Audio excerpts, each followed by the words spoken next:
Aujourd'hui, je voulais regarder un problème qu'il y avait dans l'atelier 1 du chapitre expression algébrique. Donc, on est dans le bloc 2, numéro 1. Dans un premier temps, on va lire le problème une fois, puis ensuite, on va aller sortir nos données. Un ouvrier veut poser une moulure autour de deux cadres ayant la forme de parallélogramme. Le côté le plus petit d'un parallélogramme mesure 70 cm et la hauteur mesure 40 cm. Il a utilisé 6,4 mètres de moulure pour faire le tour des cadres. Quelle est la mesure du grand côté d'un cadre?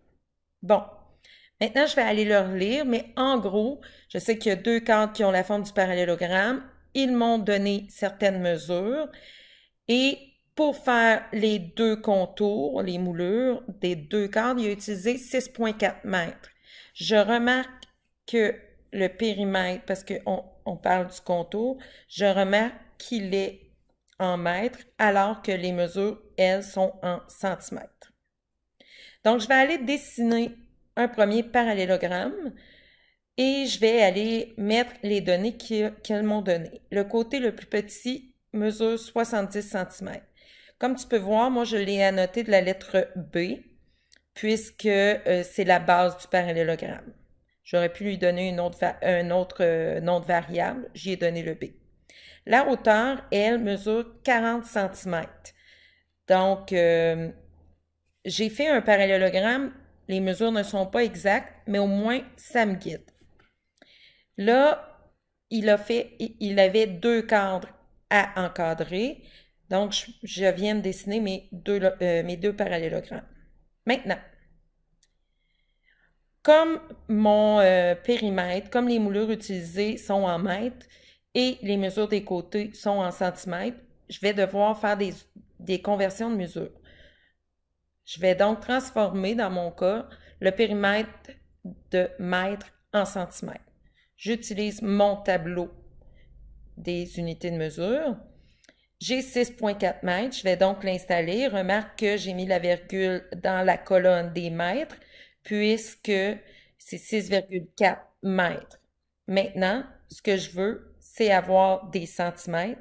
Donc, ma virgule va se déplacer jusqu'au centimètre, ce qui fait que 6,4 mètres est égal à 640 centimètres. Donc, voilà, je l'ai noté. Là, ce que je fais à l'ordinateur présentement, tu dois faire une démarche similaire dans ton cahier ou sur tes feuilles.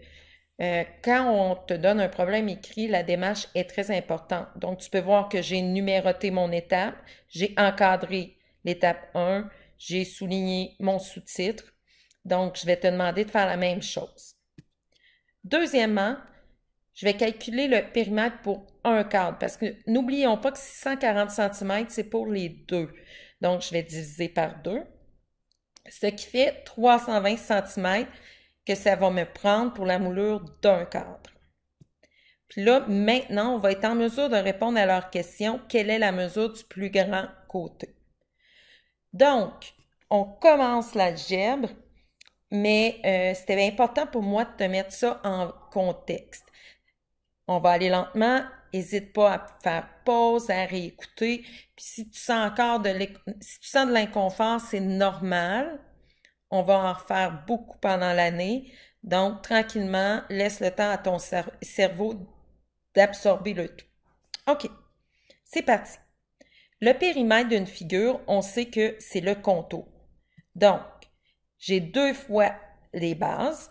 Donc, tu vois, en orange, j'ai surligné les bases en orange. J'ai mis la lettre B parce que tantôt, j'avais fixé les bases, la variable B.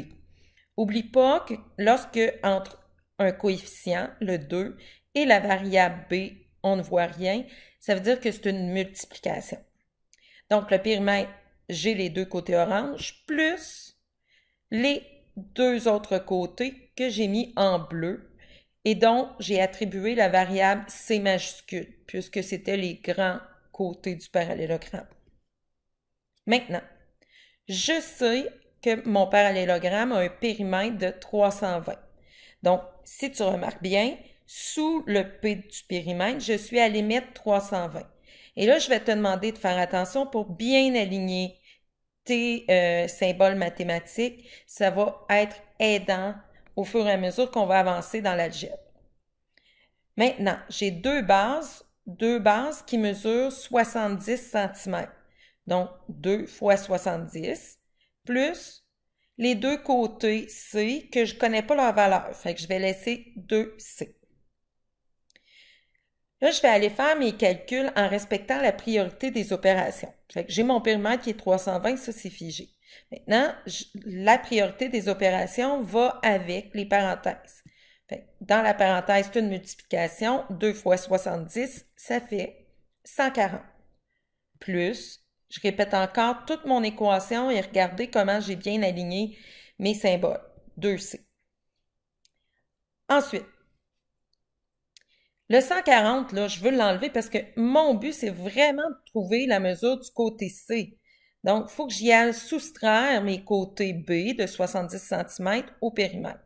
Fait que je vais faire moins 140 pour enlever les côtés orange. Donc, si là, je les ai plus. Si je le fais d'un bord de l'équation, je le fais de l'autre côté. Parce que sinon, c'est le égal, là. C'est l'égalité, c'est comme sur une balance. Si j'enlève d'un bord, pour garder mon égalité, je l'enlève de l'autre. Donc, 320 moins 140, ça fait 180. Maintenant, égal, il ne reste maintenant que le 2C, parce que j'ai annulé le 140. OK, 2C. Là, je l'ai dit tantôt, mais je le rappelle, c'est nouveau. Lorsque entre le coefficient, dans ce cas-ci, le 2, et la variable, dans ce cas-ci, C majuscule, il n'y a rien. Ça veut donc dire que l'opération mathématique, c'est une multiplication. On ne le note pas parce que la multiplication, le X, peut parfois être mélangé avec la variable X. C'est le même symbole. On peut aussi noter une multiplication 2, un gros point, fois C, c'est une autre façon de le noter. Donc, tout ça est égal à 180. Donc, deux côtés mesurent 180 cm. Fait que si je veux trouver la mesure d'un des côtés, je vais devoir diviser par 2. Et comme je divise par 2 d'un bord pour conserver l'égalité, je vais aussi diviser par 2 de l'autre côté. Ce qui fait que mon 2 est annulé du côté 2 divisé par 2, ça fait 1. C'est donc disparu. Et 180 divisé par 2 donne 90. Donc, le côté C, le grand côté du parallélogramme, mesure 90. C'est exactement ce que l'on désirait trouver. Le problème n'est pas fini. Il y a une quatrième étape dans ce cas-ci parce que je veux toujours que tu fasses une étape pour me donner la réponse. Donc, 4, réponse. Le plus grand côté mesure 90 cm et je suis allée ajouter mes unités de mesure parce que c'est important, surtout qu'en plus, on a fait des conversions. Sur ce, ben, n'hésite pas à réécouter la vidéo, puis si tu as des questions en classe, je vais pouvoir t'aider. Bye!